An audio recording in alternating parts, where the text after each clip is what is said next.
لله رب العالمين، والصلاة والسلام على الحبيب النبي وآله وأصحابه أجمعين صلى الله عليه وسلم. لا تنسوا أهل غزة من دعائكم، ولا تنسوا أن تناصروا القوية بما استطعتم. رؤية اليوم رأى فيها الجن، فنرى تعبير عجيب ومختلف برؤية الجن في المنام بالأدلة من أرض الواقع ومن القرآن الكريم. قد نرى ما يدل على الجن في المنام، أما ما يدل على الجن في الرؤية فقد يكون على هيئة أشباح وخيالات، أو يأتون على هيئة إنسان ولكن يكون له طول مفرط أو قصر مفرط، كما في قوله تعالى: وحفظا من كل شيطان مارد. وفي قوله تعالى: قال عفريت من الجن أنا آتيك به. قال ابن جرير: هو المارد من الجن، والمارد قيل عنه أنه الجن الذي له طول مفرط.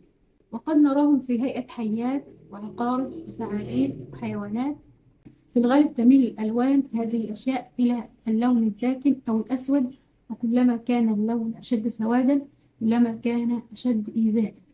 أما رؤية اليوم فقد رأى الجن، فسأله الجن: هل تكرهنا؟ فقال لا.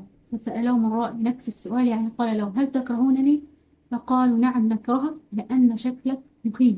فبدأ الرائي يؤذن فلم يتأثروا بأذانه، فجاء أحد الجن ولكن كان بشرته بيضاء وثيابه بيضاء، وحاول أن يؤذي الرائي، فأمسك الرائي برقبته وأخذ يؤذن، فبرزت عين هذا الجن أو جحظت نوعا ما، وظهرت فيها 3 ألوان: لون أحمر وأصفر ونقطة سوداء. ثم انتقل صوت الأذان من هذا الجن كمكبر صوت انتشر في الآفاق حتى وصل إلى الجبال، وكل جني يسمعه يؤذن معه، حتى أخذ الجن الذي يسمعه يؤذن فوق سطوح المنازل وفي الشوارع. الجن في هذه الرؤيا يدل ويرمز إلى الغرب غير المسلمين. دليل ذلك ما نشهده الآن على أرض الواقع: تقدم غير المسلمين أو الغرب في مجال الصناعة، وهذا ما عرف عن الجن منذ قصة سيدنا سليمان عليه السلام، أن الجن تقدم في مجال الصناعة تقدم كبير. دليل آخر لو تأملنا في قوله تعالى: قل إن اجتمعت الإنس والجن على أن يأتوا بمثل هذا القرآن لا يأتون بمثله ولو كان بعضهم لبعض ظهيرا. في هذه الآية تحدث الله سبحانه وتعالى عن القدرة البلاغية والبيانية والتي يفتقدها الغرب، فقدم الله سبحانه وتعالى الإنس على الجن. فهنا لم يقدم الله سبحانه وتعالى في هذه الآية لأنه يفتقد إلى هذه القدرة. أما عند تأمل قوله تعالى: يا معشر الجن والإنس إن استطعتم أن تنفذوا من أقطار السماوات والأرض فانفذوا لا تنفذون إلا بسلطان. هنا في النفوذ والقوة، قدرة على النفوذ والقوة، قدم الله سبحانه وتعالى الجن على الإنس، وهذا ما يعرف عن الغرب في هذا الوقت.